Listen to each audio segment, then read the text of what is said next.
Renungan Hari Rabu 30 November 2022, Pekan pertama Advent tahun A, Pesta Santo Andreas Rasul. Mengikuti Yesus menjadi penjala manusia. Bacaan pertama diambil dari surat Paulus kepada jemaat di Roma, bab 10 ayat 9-18. Bacaan Injil dari Injil Matius bab 4 ayat 18-22.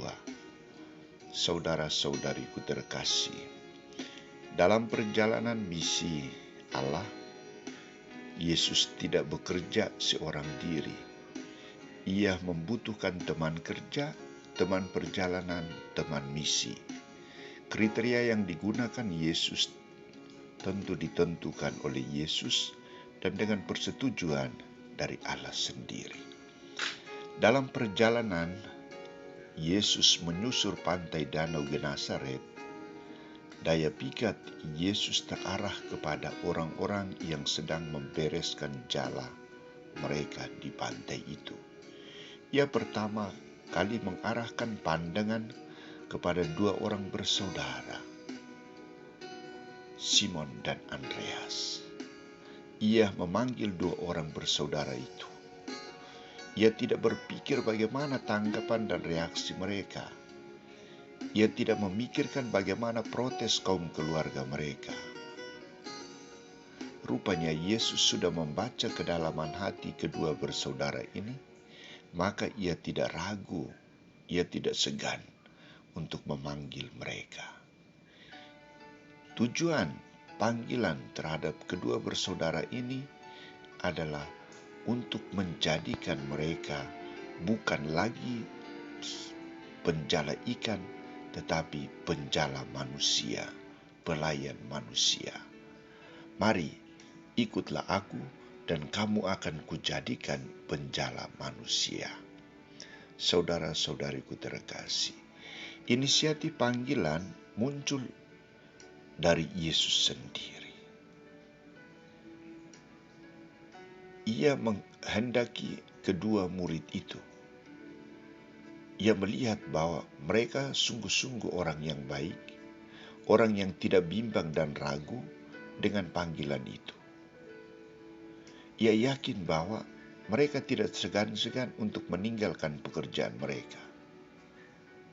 Mereka kagum dan yakin bahwa orang yang memanggil mereka adalah Tuhan. Mereka menganggap bahwa orang yang memanggil mereka itu sungguh Yesus Putra Allah. Dan misi perutusan yang akan mereka emban kerjakan adalah misi Allah, misi kemanusiaan, misi keselamatan umat manusia. Misi kemanusiaan lebih penting dan lebih utama daripada menjadi penjala ikan. Maka jawaban yang mereka berikan adalah mengikuti Yesus, meninggalkan jalannya dan mengikuti Yesus. Mereka meninggalkan pekerjaan lama, meninggalkan suasana hidup lama, mengalami suasana hidup baru, mengalami pekerjaan Yesus. Mereka menjadi bagian dari hidup Yesus. Mereka mulai terlibat dan berkarya bersama Yesus. Saudara-saudariku terkasih, Santo Andreas Rasul yang kita rayakan pestanya hari ini adalah seorang pribadi yang memiliki sikap ketaatan, kesetiaan, ketekunan, memiliki pandangan, visi, misi bukan hanya untuk dirinya dan keluarganya, tetapi untuk kerajaan Allah, untuk banyak orang. Ia bukan hanya ikut-ikutan, namun sangat terlibat. Bahkan dia sendiri menjadi penghantar Petrus, Simon, untuk berjumpa dengan Yesus. Setelah kebangkitan Yesus, Santo Andreas melanjutkan misi perutusan Yesus ke berbagai negara. Ia mewartakan Injil di Siktia dan Yunani, Bizantium. Ia wafat di Patras digantung pada sebuah salib yang berbentuk silang X sebagai tanda solidaritasnya dengan Yesus. Santo Andreas dijadikan sebagai pelindung negara Rusia dan Skotlandia.